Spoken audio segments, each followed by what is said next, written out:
Show me the crypto. Show me the crypto. Show me the crypto. In a world on the brink of disruption, two men will bring you clarity by interviewing some of the most intelligent and influential names in the blockchain world. Welcome to Show Me the Crypto with your hosts, Wade Patterson and Ulf Lonergan. Well, hi there, and welcome to Show Me the Crypto. My name is Wade Patterson. And I'm Ulf Lonergan.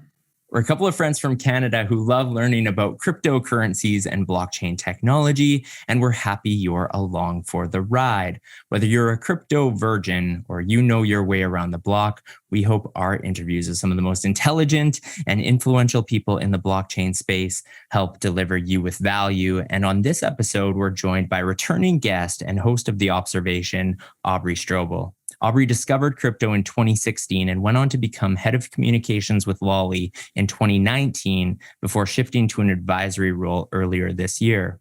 The Aubservation launched in July, and Aubrey has already produced more than 20 episodes while building a cult-like following.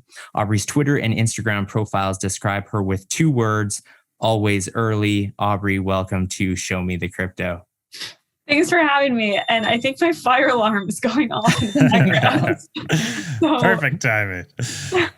My friend was going to make bacon across the hall, so now it's off. Okay. Thank you so much for having me on the show. I'm honored to be a returning guest. Yeah, we're stoked to have you back on. We were joking before we hit record here of just all these disasters happening, but the interview's happening. We're going to get through it. We're excited about it.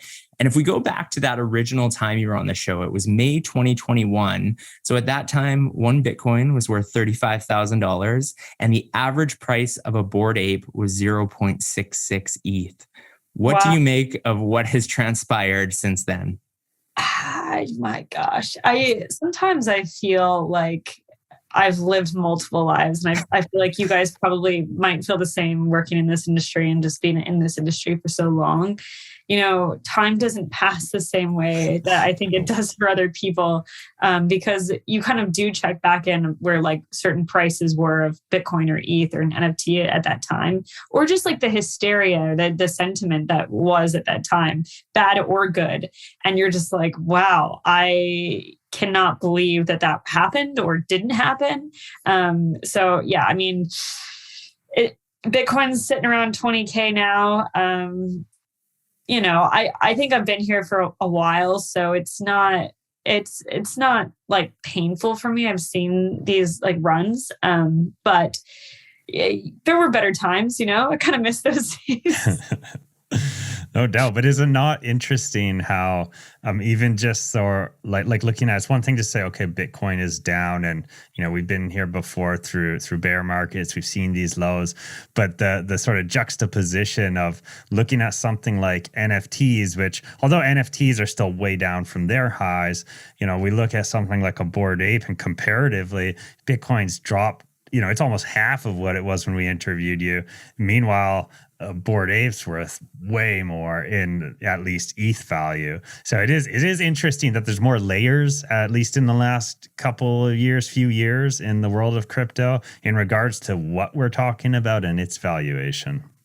Yeah. Hey, look, there's this last bull market was really interesting to see NFTs really kind of hit the mainstream, because NFTs have been around for a long time. They just weren't popular, you know? Mm-hmm. But it was, I mean, that's kind of the hard part too, right? Because we see a lot of retail that got wrecked, hoping that they had a blue chip, basically like a Bored Ape that was going to take off. And obviously not every project can be like Bored Apes. It's not going to be a CryptoPunk. It's not going to be like, you know, any other project that really took off from the last cycle. So it is tough to see people get put off by that, but it's also like, what do you expect? Like, I mean, it's getting wealthy off of one of those projects, or even Bitcoin. There's only a select amount of people from every group that really kind of make it. at the end of the day. And there's that, everyone says we're all going to make it. Like, that was propaganda, guys. That was not real. Like, we all didn't make it, you know? Yeah. I love it. We're all going to make it except for like 90% of us. They should have an asterisk that goes along with that. Exactly. And so that's the part where I'm a little icked out by the industry, because I do kind of love it, right? It's this everyone's super optimistic, everyone's feeling great, everyone's making money, but saying we're all going to make it to a bunch of newbies, maybe like not the move. Not. Nevertheless, I'm sure if it's not we're all going to make it, there'll be another catchphrase come the next bull run to pull everyone in, whether truthful or not. But I want to go back to our last interview. When we spoke with you at that time, we asked you about the Aubservation. And the reason we asked you is because you had a Twitter account, but the Aubservation didn't actually exist yet. It was kind of just the Twitter account. And so you gave us some hints around the vision and what it might become. But here we are. We've got the follow-up interview, and the Aubservation is live. It's out in the wild. So can you explain, and congrats, by the way, it's wonderful. Can you give us a little bit of, what it's been like to start the Aubservation and go through that process to where you are today? Yeah, well, shout out to you guys, because you were the most early on the Aubservation and really pumping it from the beginning. So you guys are being very true and loyal. The Aubservation, it was an idea actually back in 2020 during COVID, as a lot of people had time on their hands, but we were kind of moving into the last cycle. And that's kind of when my Twitter account started taking off. I just put these observations or thoughts about the world out there. A lot of times political, related to crypto, about freedom, human rights, or even just like comedy, just like, slapstick shit posting. And those would take off. And so I also started writing a lot of articles about my opinions on like central bank digital currencies or some other topic. And I thought, well, why not do this in more of like a visual audio format? And people, one friend gave me the name, the Aubservation. I was like, that's good. That's a good pun. It's a good name. So I am super fortunate to have Cash App as a sponsor. They're obviously like super like massive $1 billion company. And for them to just be like, yeah, we want you to go build the Aubservation and make it the best it can be, was such a vote of confidence in me and my team, which is amazing. So we basically put out 2 episodes a week. One is with a guest usually. And we're trying to kind of hit that out like crypto, but a little outside, hopefully, to get people to watch. I still haven't nailed it perfectly because I have women or just different people in my DMs being like, I love your show. I don't get like 80% of it. Like we still have like a ways to go. Oh my God, it's too crypto still. I'm still like, I need to like tone it back. But it is really exciting to see a lot of people really enjoy the show. And so it's been a pleasure to produce, and I'm super, super happy to have Cash App as a sponsor. One of the big parts of the show is fire takes, usually around current events that are happening. So given that this is late October that we're recording, what is a fire take that you currently have? Oh, saw this. You sent me this question and I did not have time to prepare. I feel like we got to come back to it at the end. I need some more time to think about it. All right. We'll let you sit with that for a second. Okay. So the other thing I want to ask you about is you ask really good questions. So in the interviews that you do, the questions, the follow-up questions, everything like that, they're good. And I listen to a lot of different crypto podcasts, and not everyone has that ability to ask those types of questions. Where do you think that comes from? Is that your journalism training, the journalism background, or what do you think makes you such a good interviewer? It's tough, right? Because I do some interviews with people that I have questions that I know people really want to know. Like, it's kind of the elephant in the room questions, but do you dare go into that like side of the arena? Do you want to make people feel comfortable? You want your guests to feel comfortable, obviously, always. And in-person interviews, so I didn't add this in earlier, but all of my interviews I've done thus far are in person. They're in my studio. We have a studio in like Soho, New York area, which we've built out. We built a full like backdrop. It's so cool. And so people come into the studio and immediately I try to get them to like sit down just to feel like comfortable and chill and relax a little bit, because it can be intimidating coming into an interview like that. And so usually some people like to drink, and we're open. We let people drink on the show if they want to, but it is tough too, because you really do want to get to the heart of these questions. And I hope what my interviews do is hopefully you see a different side of the person, different than maybe what they do in a typical interview or a different podcast. Hopefully you get the human side of like, who is this person actually, compared to, okay, they're going to pitch their project. They're going to talk about a few new things going on, and it kind of only gets surface level. I like to go a little deep. I like to get some feels in there, like crack some jokes, maybe make it a little uncomfortable, but sometimes people do like to dial it down, or they like don't want to put some stuff in there. So I'm like, I have such good material. Sometimes I do have to cut because it's I'm respectful for my guests, but it's tough. You guys probably get that. Yeah, we do. It's definitely when you're in the role of interviewer, it's like you said, you want to be respectful to your guests. They're giving you their time to come on your show and be interviewed. And so unless you're all about like pushing the boundaries and trying to, I don't know, expose guests in ways that is going to be confrontational, you want to try and approach certain subjects in a way where you can still ask the right questions that the viewers want to hear, but maybe in a respectful way. And it's a fine line, it's definitely difficult to tread that line.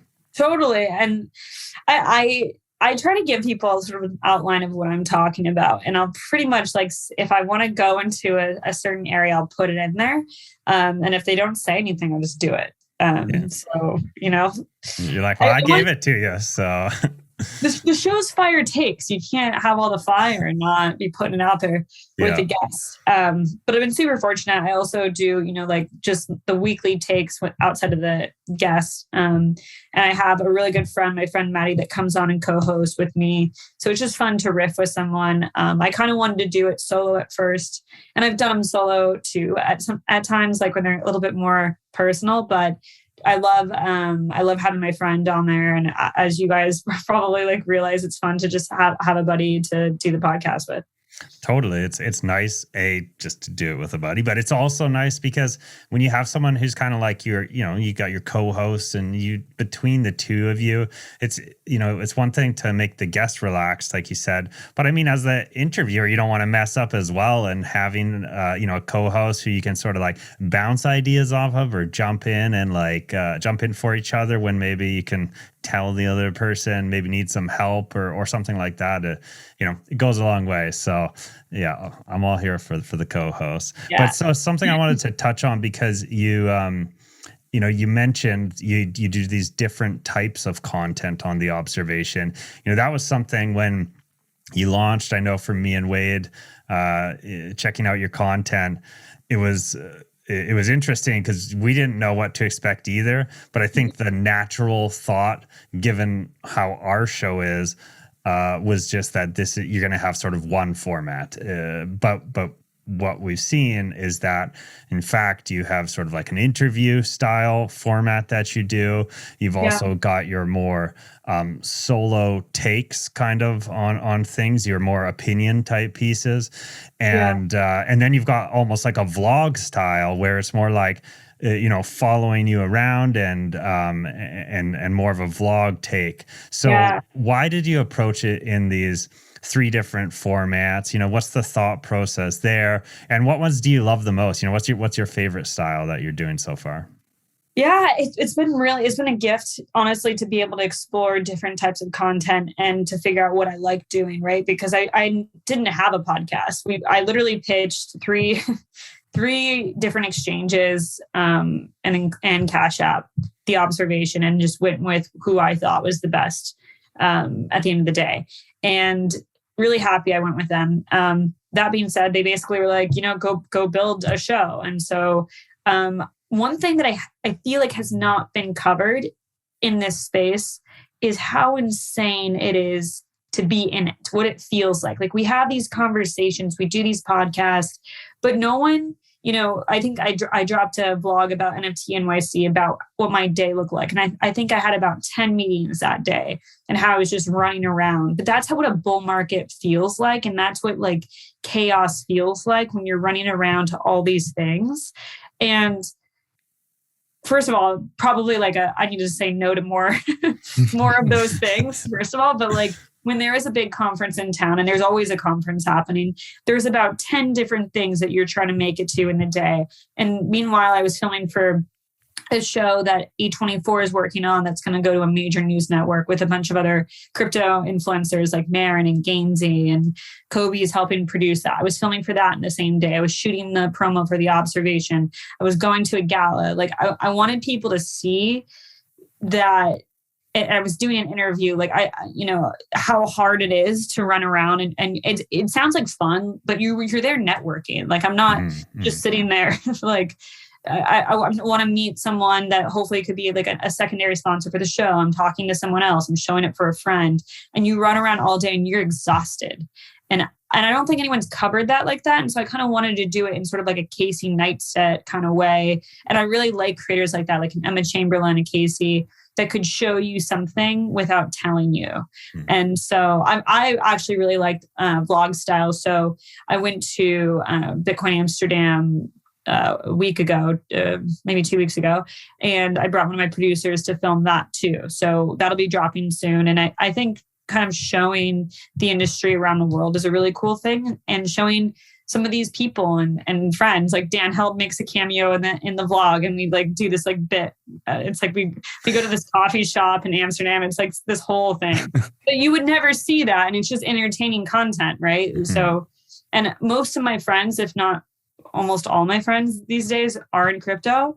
So it almost just feels like no one's covering that type of content, and I want to make it fun and entertaining for people to watch. Following up on that, how was the Bitcoin Amsterdam conference? And also kind of what is the feel now on the conference level? Because just coming out of a bull run, conferences have a certain feel, and then it's probably different during a bear market. And so what was your experience like there?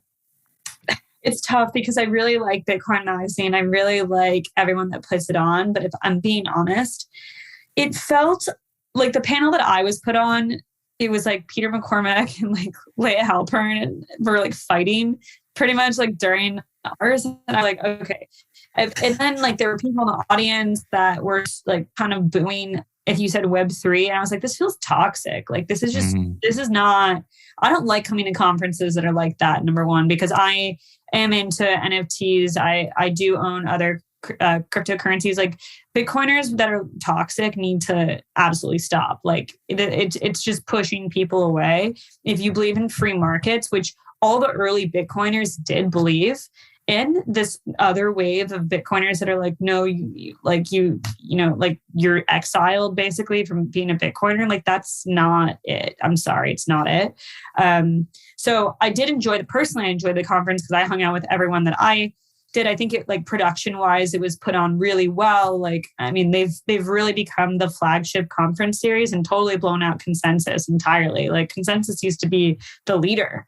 And now it's really cool to see Bitcoin Mag just take it and run with it. And they always invite me as a speaker, and I emceed and like moderated some other panels. So it was really, really nice on that side. I didn't love the audience vibe, but it was nice to be at a smaller conference because Miami, you get a lot of riffraff. It just gets crazy down there. I don't know. It just feels like a party, right? Bitcoin Amsterdam was a little bit smaller, and it was just really nice, really enjoyable. So I liked it, So is that your hot take? The hot take is, well, that's not hot because I think that people are moving to like Bitcoin fundamentalist like mentality is moved over.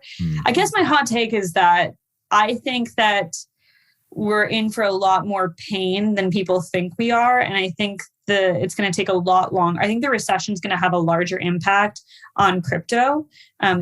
Recession is going to hit us probably next year. Is going to have a larger effect than we think it is. And I don't think it's going to be, I think it's going to be rough. Yeah, and I think it's not positive to say. It's not a fun like take. Yeah. That's all right. Well, still give you the chance at the end of the interview to keep thinking of another one. But it's just interesting what you talk about. So Alf and I went to our first crypto conference. It was the Bitcoin conference in Miami earlier this year. And yeah, it was disappointing in a couple of ways, but exactly what you said, like a speaker would mention Ethereum and like half of the crowd would boo. And it was just like, and I remember we were talking to people about our podcast and we're like, it's called Show Me the Crypto. And people are like, crypto, like there's one cryptocurrency, it's Bitcoin. And I'm just like, this is fucking crazy. Like, I mean, it was literally, people going around being like, I heard multiple times throughout that weekend, crypto is the enemy. People are spreading the word crypto and we must stop it. And it's like, where am I, honestly? Like, to me, that was... So I had a question coming up about your thoughts on Bitcoin maximalism. You've kind of expressed it a little bit, but I mean, like, I speak for myself, but I fully agree. I think maximalism's pretty ridiculous. And especially, like you said, it goes back to like the fundamentals of why people got into Bitcoin and crypto in the first place. And just because there's competition, it's like they paint it as all bad and Bitcoin is like the one truth. And it's, I don't know. I can't relate. Like, I can't even wrap my head around it. It's honestly pretty crazy. Well, to me, it's not even really competition. And if Bitcoiners truly believe what they say they believe, then like, why do you actually give a shit? If you don't believe in the ideas or the properties of what Web3 is going to be, then why do you care? Because like right now, for example, I'm a consultant. I still advise for Lolly, and I also advise for Trust Machines, which is trying to build like the largest ecosystem of Bitcoin applications. So like basically Bitcoin layers. And that exists right now in a very limited capacity. You have like Liquid, you have like Lightning, Stacks, and a few RSK and a few others. And so nothing has like real Lightning has traction, but still like wrapped ETH probably is doing more than Lightning at the current moment in terms of like, I think I saw a stat that it was like 65% more wrapped ETH than in like Lightning pools or something like that, which is kind of crazy. So if we're just talking about like Bitcoin DeFi, they hate that. Like Bitcoiners hate that idea. Mm-hmm. And so an interesting narrative that I think is interesting is like, how do we make Bitcoin more productive? How do we make it a productive asset? And like, there was one panel basically where, a colleague of mine was talking about that. And they're like, Bitcoin doesn't need to be productive. Bitcoin is what it is. Like they like the rock idea. They like the Bitcoin doesn't do anything. You can't even like, basically there's this like under collateralized Bitcoin lending platform that's on-chain called Zest Protocol. It's actually really cool. You should check it out. Which is basically introducing Bitcoin DeFi. And they're like, well, that's not necessary. Like you don't need to do that. But some people are interested in that. Some people want to earn yield. Allow them to earn yield if they want to. It's not a sin. Like it's just like the most, it's just wild to me when people get so upset about it. So anyway, that made me feel uncomfortable at the conference. Like we can have different opinions and yeah, sure. Maybe people have a more purist thought about it, but to kind of like put down other people's products that are just trying to add value back to Bitcoin, like end of day, it's probably not going to take value away from Bitcoin. If anything, it's going to add value. So then we just net out at like where we started if it doesn't work out, Bitcoin DeFi. Yeah. So I just don't think like, why don't we just give this a shot? It's unfortunate to see when maxis get that way, but it is what it is. Ulf, do you realize our audience has been either watching or listening to this episode for 20 minutes? 20 minutes? No, they should probably subscribe. Yeah, they should subscribe. And if you're watching on YouTube, make sure you comment and turn on notifications. And if you're listening to this podcast, especially if you're on Apple Podcasts, leave us a rating and a review. We're also on Twitter, Instagram, and even TikTok. So go check out the episode description. You can find all that information below. And we have an update on the NFT, don't we? That's right. We didn't previously mention this, but this NFT for OG supporter is a one of one. There will only be one of this kind ever minted, and we have a few surprises for the person who purchases it. The link is in the episode description. And back to the episode. So, Aubrey, one thing I'm curious about is kind of the relationships you built in the space, and if it's been hard for you to have that opinion, or if it's affected that, because there are so many personalities. You mentioned a couple of people you were sharing a panel with, and people are very expressive of their opinions on Twitter and that kind of thing.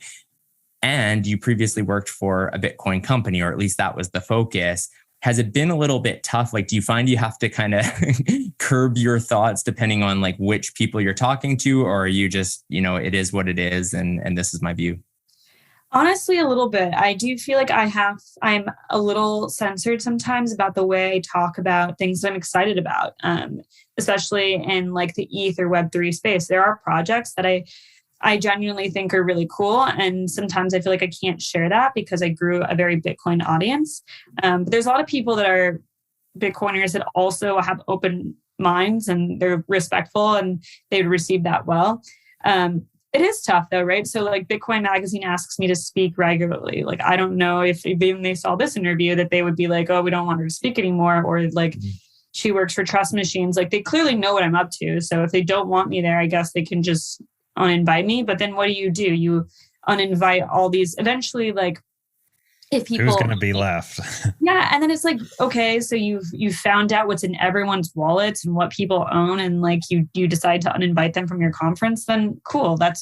No one wants to go to that conference if that's what you do. I'm not saying that's what they're going to do, but like, that's a hypothetical situation. If people start kind of canceling you for owning other alternative assets, like, that's just ridiculous. So, but it does feel that way. It feels like that's maybe at stake if I am too vocal about other things, which sucks because I was more Bitcoin focused and I still do love Bitcoin. And that's why I do work with Bitcoin focused companies. I have also consulted for companies that aren't Bitcoin focused. And it's another reason that I chose Cash App as a sponsor, because right now they only offer Bitcoin. I don't know if that's going to be always the case, but I think it's when people get into crypto, first thing I try to say is like, hey, first check out Bitcoin and then check out some other stuff. Like, start here.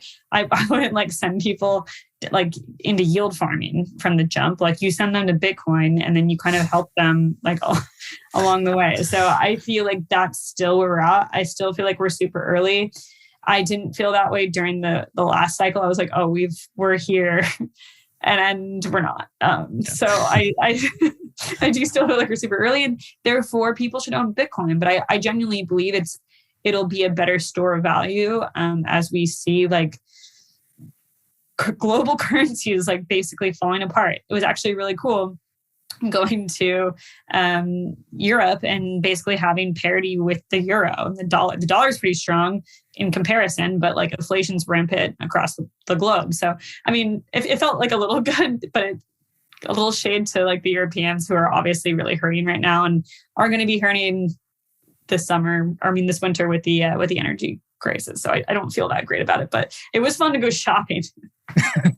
No doubt. One of the things you mentioned when you were talking about the conference was this kind of spun off into sort of like the fact that we might be in for some pain, and that, with the recession and the way that just the world is right now, that perhaps it's not such a bright future in the near term. Obviously, nobody knows, nobody has a crystal ball, but maybe you can expand a little bit on your thoughts as to what you think might play out timeline-wise here in the near future. Yeah. So I was on Up Only after Bitcoin 2021. And I think they asked everyone to go around on like projections for end of the year. It was like Larry Cermak, Ledger, Kobe, and someone else. Can't remember at the time. But I was the only one that was like, I was like very bearish. Everyone's like, boo. Like, and I was right. I was right here. So I feel like, I don't know, but I can sense, I have a sense, Mm-hmm. I just think that where things are going, if we zoom out, we haven't really felt the full pain that we're going to feel. And it's projected that the recession is going to basically hit us in like spring of next year, right? So if we're like just doing the math and figuring out, okay, so that like let's say like April of 2023, people think that like we'll come back in 2023. I'm kind of like, it needs to fully trickle down and potentially like there's going to be a lot of hurt in the non-crypto markets. And then I do think it's going to affect us. I don't know if we come back until like maybe 2025. Like I genuinely think it could be a longer bear market than we've seen in the past. The one thing that I do feel optimistic about is like in a very romantic way, Bitcoin came out of 2008, 2009. And, you know, maybe there's this like decoupling that happens in this next cycle, like when we come back out of it. So I'm optimistic when we do come out that it's going to be very positive. I just don't know how much time it's going to take to get back to that spot, if that makes sense. Is it fair to say that? So this is maybe trying to find a silver lining here, but the longer a bear market plays out, what is 100% sure, things that are happening is that companies are building, people are building, and when there's not a lot of hype and everyone's attention isn't focused on the space, but those who are the ones who are building the technologies, moving things forward, making them that much better for when we do have that big influx again. You know, is it possible that if the bear market lasts longer, we'll come out for all the better on the other end because we had more time to sort of prepare for the next wave? Yes and no, because I think a lot of that becomes from VC dollars, right? So there's this whole debate right now. It's like AI is now the hot thing, whereas crypto, like it's just so stupid too, by the way. But you know, it's like what's VC's like favorite child right now? So right now, people are kind of leaning back into AI, and then they're like, oh, maybe not crypto. So yes, I do feel like the people who've been here for the long run are buckling down right now and building. Like everyone's like, let's go to work. And they've done this before and they'll do it again and they'll be successful coming out of this. And for the people who came in for the right reasons during the last cycle and maybe didn't reap the benefits, I hope they know that there's still like a massive opportunity lying here for them, and should be excited about that. It just depends, I guess, on like funding. But there's some people who haven't backed down. And honestly, personally, I haven't felt this bear market to be as painful in terms of just events,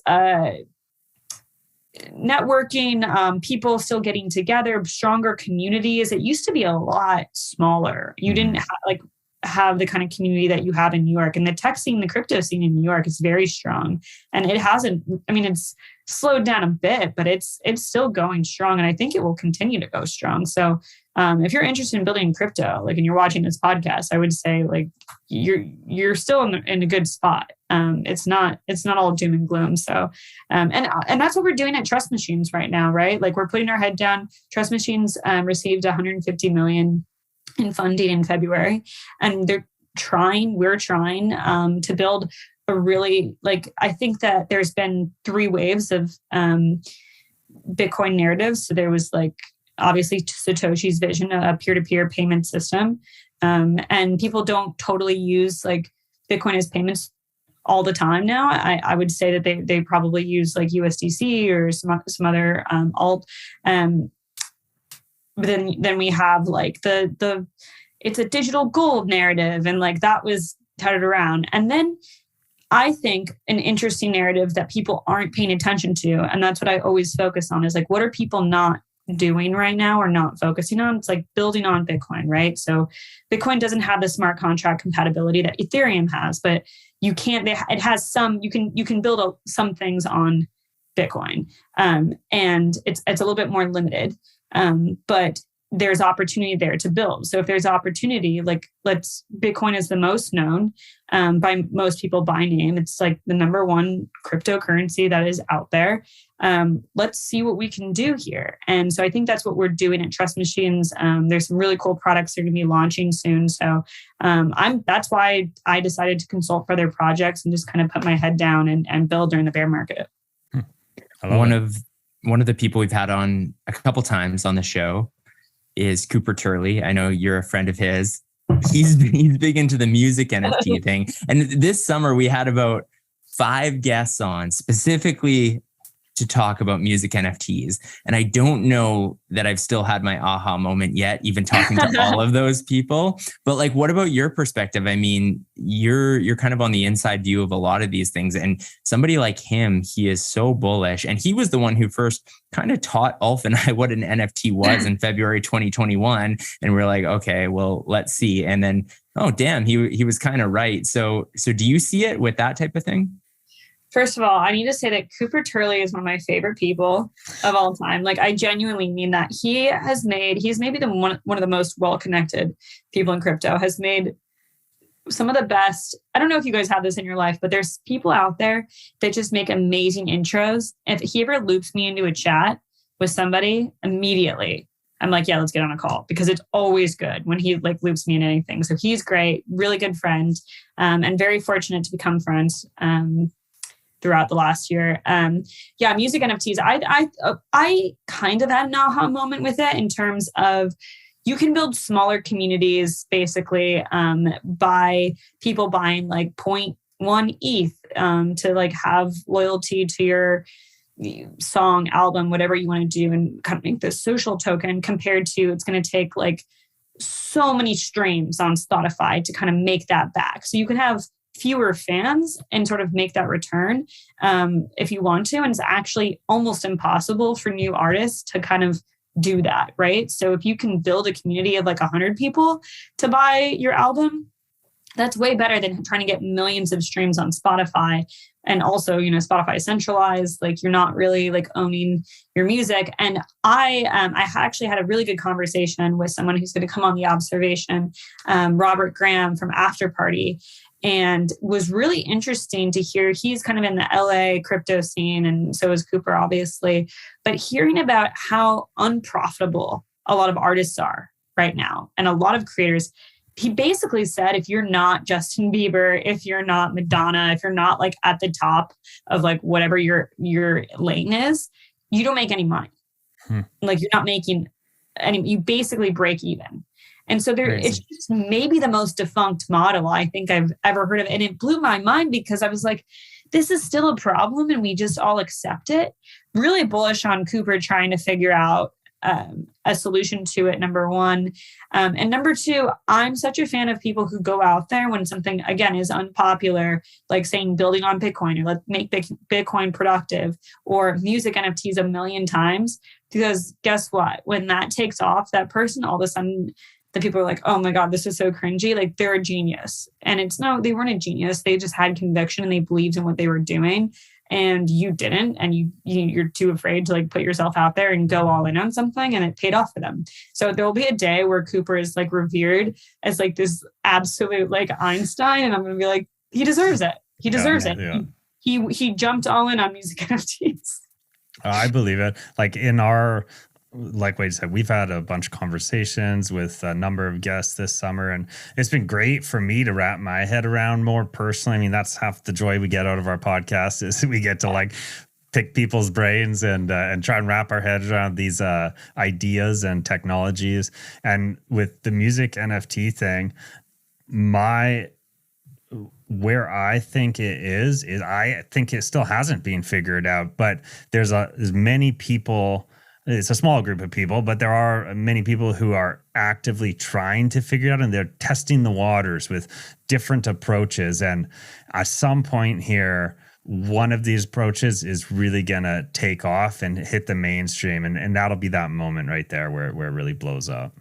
Yeah, I think it has to. And if we're being honest, if there was an artist, I mean, like I'm such a big Taylor Swift fan, right? So, if I could have gotten early into Taylor Swift and been one of the first 100 people that got into maybe her first album and really loved it, I would totally pay that, because I would think it's worth it. And I think there's a lot of people that find that worth it if you're a really big fan of something. And so I do feel like the model is ripe for disruption, but I don't like how that plays out could look a lot different than maybe what it looks like right now. But I'm very excited for Cooper and the launch of his fund.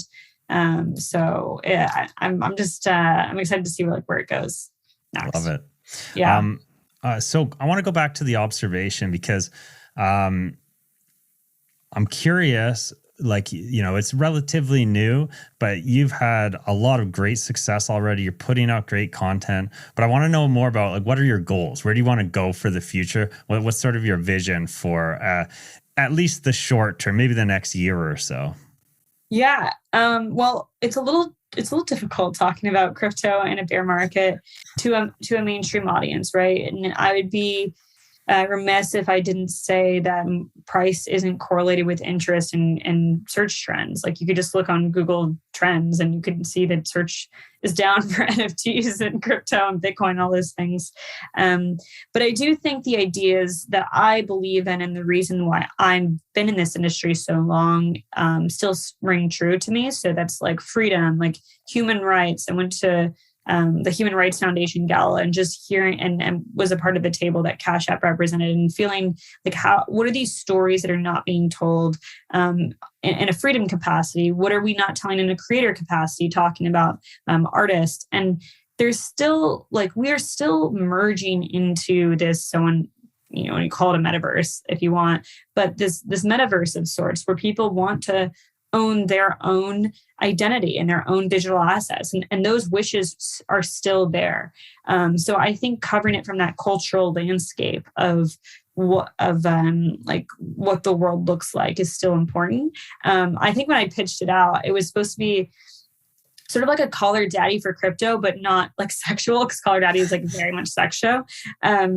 And then maybe a little bit of what Emma Chamberlain does as a creator. I think if you could kind of marry those two things, but sort of intertwine that crypto is cool, crypto is sexy, it is fun, it is interesting. It's not just a boys club that people are not you can be involved in it, and it's normal humans, it's fun, it's approachable, it's entertaining, and just build up kind of a massive subscriber count on YouTube, and just I kind of just want to give people content that they would really enjoy, that they would tune in, laugh, smile, or be like, oh wow, I never thought of that, or I never knew this about crypto, I never knew I could go to this conference from my living room and watch someone do all this crazy shit. That's a cool show to me. I want to ask you about discipline. And you've talked about this a little bit on your show, some of the things you do. One is that you fast on Mondays, I believe. And you talked about, which I found crazy, there's a whole episode about it, but the fact that you were at Art Basel and you were flew in the middle of the night to attend an acting class because that was something that was important to you. Where does that discipline stem from, and how important is it in the success that you've had? Well, I think I'm insane. I think that's really what it is. I think you got to be kind of insane, number one, to be in this industry early, but also I think that my drive to be successful really guided me a lot of, I'm still in my 20s, but guided me most of my 20s.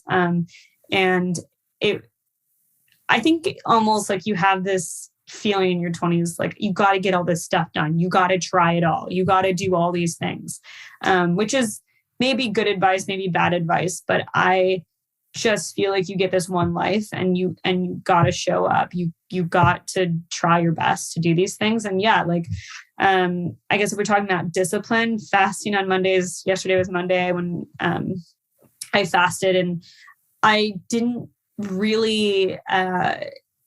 I guess when I first got into it, actually someone in crypto kind of told me about it, and they were yeah, I fast and it's been really beneficial to me.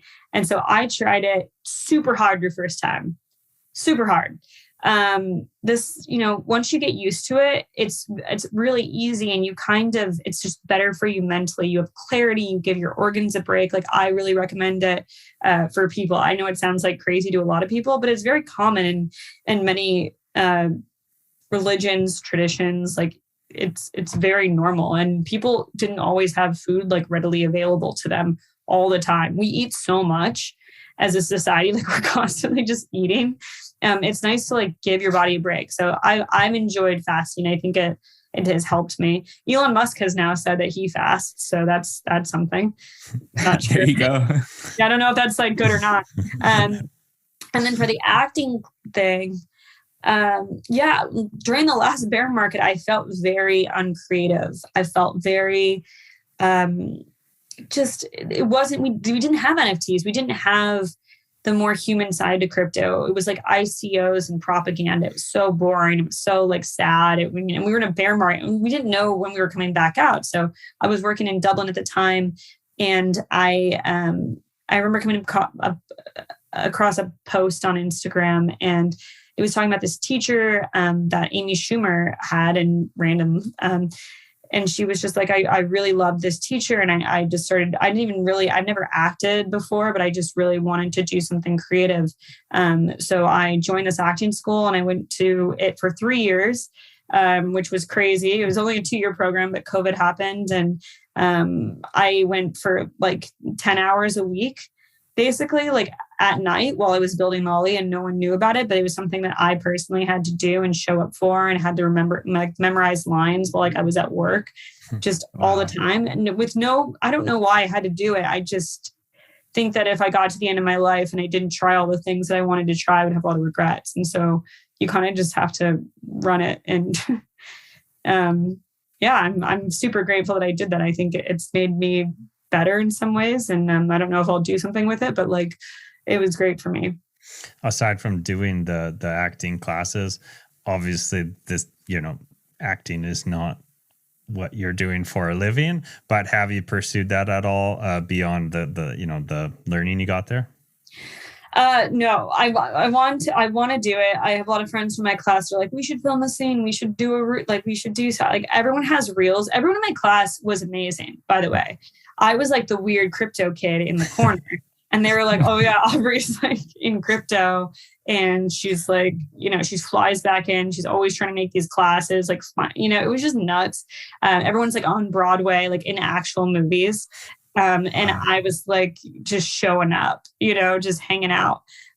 So it was funny. And it was funny that I was labeled like this crypto person in the class. But yeah, I do want to audition for things. I think it'd be fun just to try, number one. And I like being creative.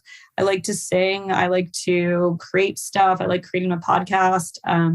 And so I think that people need to like be more comfortable pursuing passions. I think a lot of times outside of the workplace, people are really cool with you having hobbies if it's like fitness or something that they feel like doesn't take away from maybe your work.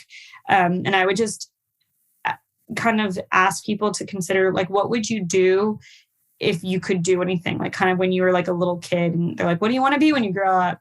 Some things are a little out of reach, right? Like an astronaut, maybe your job's not going to let you pursue that on the side. But like, if you wanted to always like learn how to play the guitar, why not go take lessons? If you want to learn to speak a different language, go do it. Like, you're not capped off because you turn 35 or 30 or whatever. You have so much life to live. Go out and try stuff. And you meet a lot of friends doing that. And I met so many great friends in my acting class. And I also got them into crypto. So it's been great. It's been mutually beneficial for them. I don't know actually if it's super beneficial for them right now, depending on when they got in. Like, but damn, Aubrey, she got me into this crypto.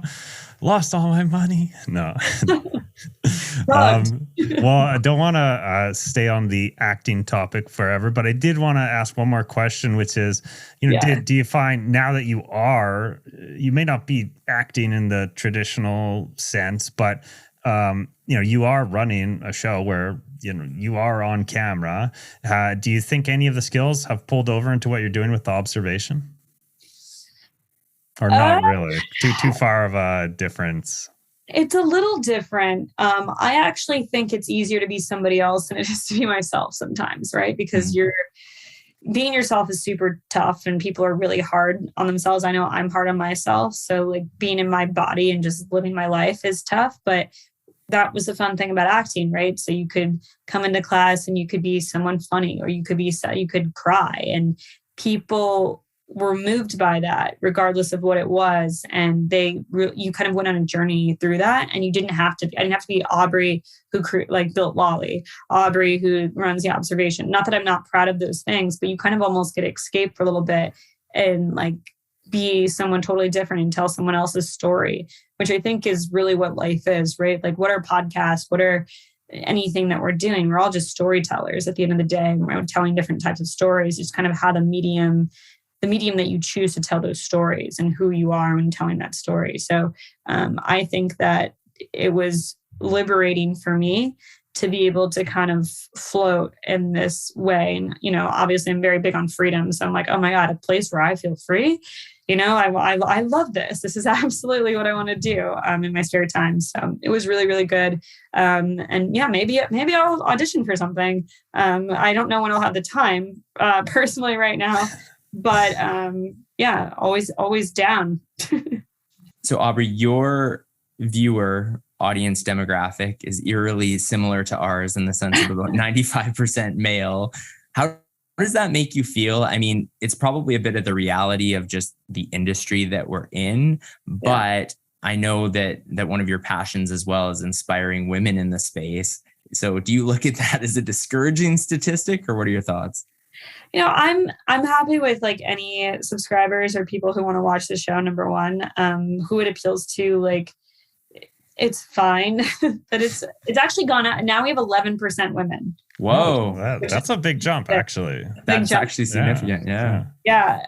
So that's cool. I think that what I want to do is hopefully like kind of mirror some women that maybe like a younger version of myself.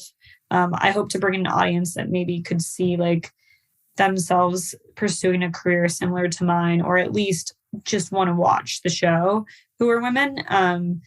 And like, it doesn't have to be like all women. I really want to help women because I obviously am a woman, and I know I've had to go through a lot of different struggles that are unique to being a woman. So it's nice to kind of like give people a step up, or like, I do a lot of mentorship with women one-on-one, and kind of help them find their next role, because I do have a lot of connections. Like I have like pretty much all the connections you could want in crypto. So I could pretty much get them into a job.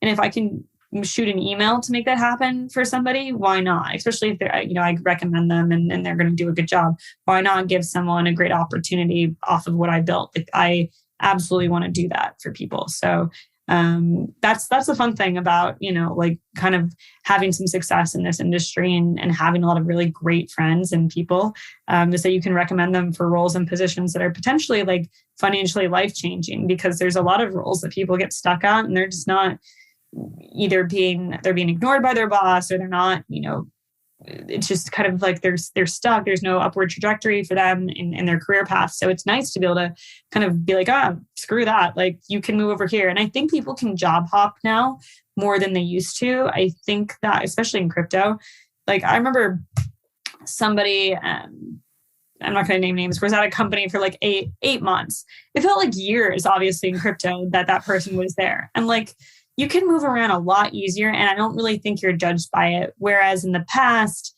moving around too much in your career was seen as like a negative. I think it's, if you can make more money and believe in something, you know, obviously you want to be a somewhat loyal employee, but really add value places, and, you know, you have competitive offers, like you should just move to the next place if it's a better situation for you. Like there's nothing bad with that. So yeah, and that's what I'm hoping to do for women. You know, that's an interesting take too, just on the whole job, timeline, because in a more in other industries, that would definitely still be negative, like 100%, right? Because it's kind of like in some industries, they just don't move as fast. And so it takes time for a new employee to settle in and actually make an impact. But because things really do move as fast as they do in crypto, I think it's almost like it's a luxury that I'm not saying like companies don't still maybe crypto companies don't maybe still want staff to stick around for a while, but you could probably come in and make a bigger impact in a shorter space of time. And that's interesting. I've never really heard a guest sort of, make that point. Yeah, I totally agree. I mean, I just think that people have more onus over their career and can kind of move how they want to. Like, if you think about it, that company is going to have to spend probably $10K if they have a recruiter or whatever, in the time to find a new employee for that role. It takes time to train them up, et cetera. And they're probably going to pay someone maybe more than what that employee was making, that last employee, just because wages are going up. Like people are asking for more money now. Whereas they could probably bump that employee up. They won't do it. It actually makes no sense on a productivity scale. So that employee then just goes somewhere else and gets that paycheck from a different company, and you lost that talent, and so you just don't make those jumps. But you can make crazy career jumps in crypto and make some really good money at these places if you're talented enough. So that's the really cool thing. And I think that people should look into a career in crypto if they're feeling a little stagnant or uninspired in their current career path. There's a lot of opportunity during a bear market to build and come in and kind of figure out like what you want to do. And you spend 6 months, 8 months, a year at a company. That's a lot of time in crypto, Some companies don't even make it that long period. So, if you're like, oh, I just was at this company and it failed, like no one's like, oh yeah, totally. We get it. It's not going to be like a knock on your resume. So you had mentioned a little earlier, we briefly touched on Metaverses, and something that happened recently is Meta, the company, had their event. I forget what it's called. It's like the Meta something event. And anyways, Mark Zuckerberg had his sort of staged presentation and was going over everything that's happening over at Meta in regards to VR and the metaverse they're building. Did you happen to see that presentation? So I saw the clips that were on Twitter that were circulated after. Okay.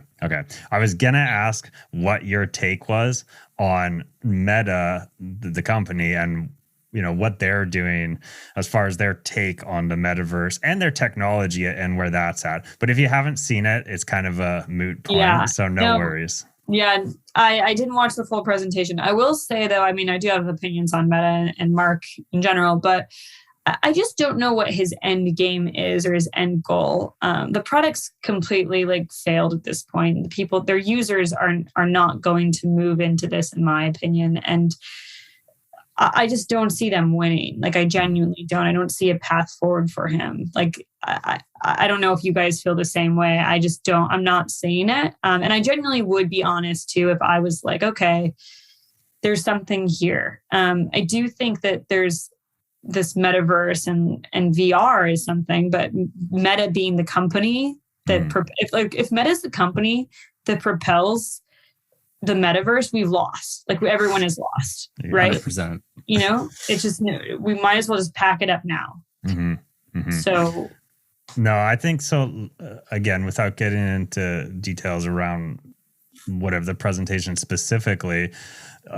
I think that, because don't get me wrong, Meta is producing some really cool technology that is not blockchain related at all. We're just talking VR technology, and the VR headsets and the technology they're creating for avatars and things like that. It is really cool, and it's it's still early stages too, and they've got a ways to go. So from that aspect, really cool stuff. But when we actually talk about metaverses and the metaverse as a whole and where it's going, 100% agree that, if at the end of the day, Meta's metaverse is what, people decide to opt into, then 100%, we've lost, it's a failed experiment.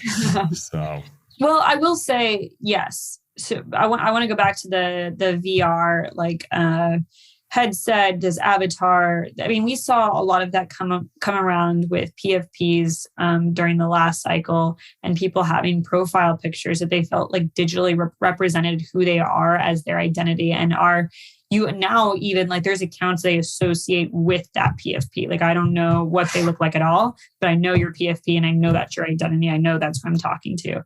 I do think that there will be this next wave when we have creators that can optimize for AI and VR, where maybe your fan, like maybe they can't be there all the time with their fans, but if their fans had an experience that felt almost as real in a scary way, I think people would pay for that. I think people would be interested if they were talking to like basically me, but it wasn't me. But I don't know how much they care if it feels real, right? If it gets that good, that metaverse is totally a thing that will totally exist for people. And as long as they feel that it's real, that's all that matters. So that's kind of like an interesting / scary / maybe cool way for people to interact. I don't know. It depends on your like personal ethics of like human connection and what's too far. But I do think that is a pathway. Cool. On the topic of metaverse, what is the NFT? You mentioned you own NFTs. What is the NFT that you own that you're most proud of? That like represents me, or that I'm most proud of? However you want to answer it. Or that you're most stoked on. We'll say that. I'm like there's like sentimental ones. There's ones that I was gifted. Like I'm the Plasma Bear, which is a very OG project that I was gifted by my friend Marguerite, is probably one of my favorite ones. Just because like it's a 2018, potentially I think it's 2018 collection. So that feels cool. The one that I feel like represents my vibe and energy is like this crypto coven that I bought last Christmas. That was really beautiful and sick. And I spent all day looking at the artwork on crypto covens. I thought it was really cool. I've flipped a few that I had in some of the games that I was playing, but like like this blue Bronco that I was playing, and Wilder Wheels was like a cool thing. And like I don't have it anymore, but I really love blue Jeeps. I feel like it was a bad omen to sell those. There's just different ones that I like really loved, and that's the hard thing with NFTs. Like it's hard to get rid of like stuff in your real life. When you get rid of an NFT, you're like, oh, totally. We're going to see that baby again. Oh, 100%. The pain is real. Aubrey, this has been such a good conversation. We're getting kind of close to the end of it, where we're going to ask you again, the same 3 questions we ask every guest. But before that, one question, actually 2.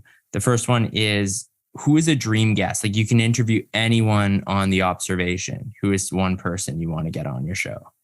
I really would love to have Carly Kloss on my show. So she was very early into tech and helping women code, and made Code with Klossy. And she's a model and influencer, and just like very interesting. She has like a very controversial background, and I think she'd be like a very interesting interview. And she doesn't do a lot of interviews, but I think that would be amazing. So Carly, if you're watching this, come on the Aubservation. This is your official invite. And then what was the next question? The next question is, do you have another fire take? You've had the whole kind of like interview to stew on it. Is there something? I feel, okay, that was my fire take, but I will say this is totally unrelated to anything, but I'm really into overnight oats right now. And I think other people should be into overnight oats as well. And like, I feel like that's so 5 years ago or so. I feel like overnight oats are like a big thing. No, they're having a moment. They're having a They're back. Release. In New York, at least, they're like all in these different cafes with like peanut butter and jelly on top of them, with like cinnamon raisin.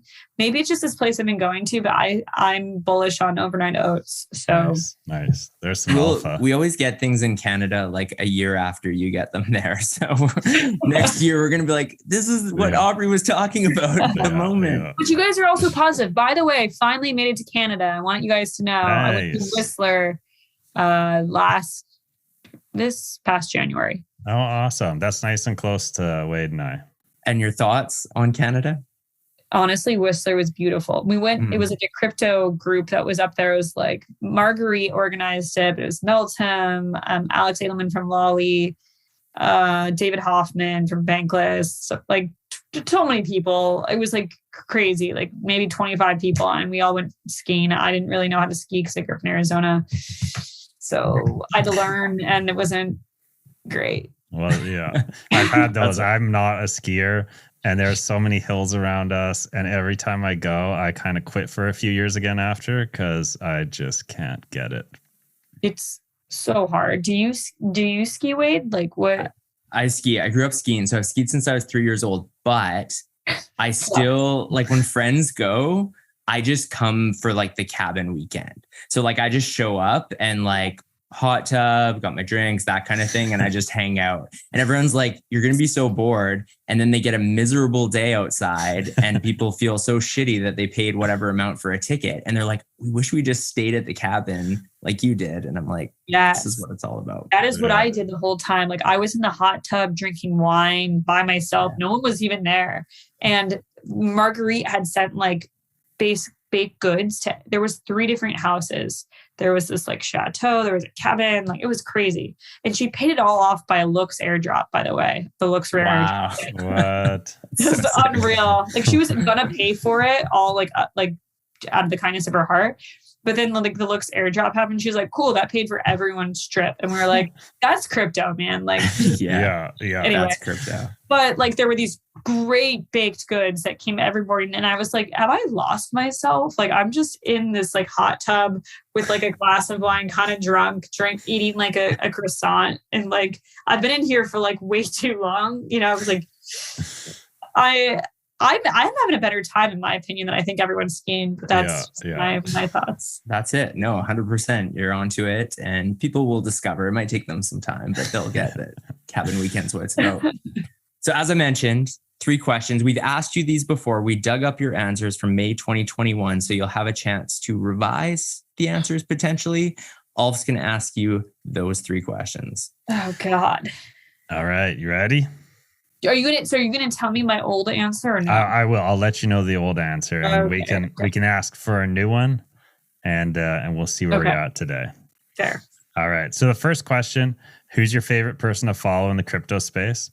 And last time around, you said Niraj and Kobe. So you kind of gave us 2 there. So how about today?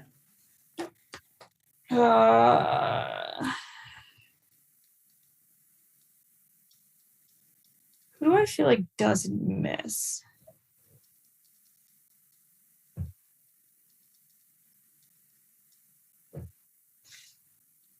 I would say Lynn Alden. Okay, nice. All right, answer. love it. We got. By the way, when you mentioned Kobe, I know that's terrible. I hadn't heard of Kobe at that point, and that was like my entry to Up Only, and I was like, this is an amazing podcast. So thank you for that. Yeah, of course. All right, second question. What will the price of Bitcoin be 10 years from now? And last time around, you said definitely over $1 million and over $1 million in 4 years. 2025. What year was that? That was 2021. I said that? Yeah, May 2021. You know what? I'm going to say end of 2025. That's still in play. That's still in play. Okay. Damn. So that means in order for that to happen, because we were talking about some pain ahead, but when the pain ends, we're going to see takeoff is what I'm hearing. I'm saying, okay, let me just say this. This bear market could take as long as 2025. In this other scenario, we come back in 2023, early 2024, you got 2024 and 2025 to get to $1 million. Like easy. All right. Hey, I'm here for it. Yeah. All right. Third question. What is the most underrated coin or project in all of the crypto space? And last time around, you said Matic. I'm going to change that. I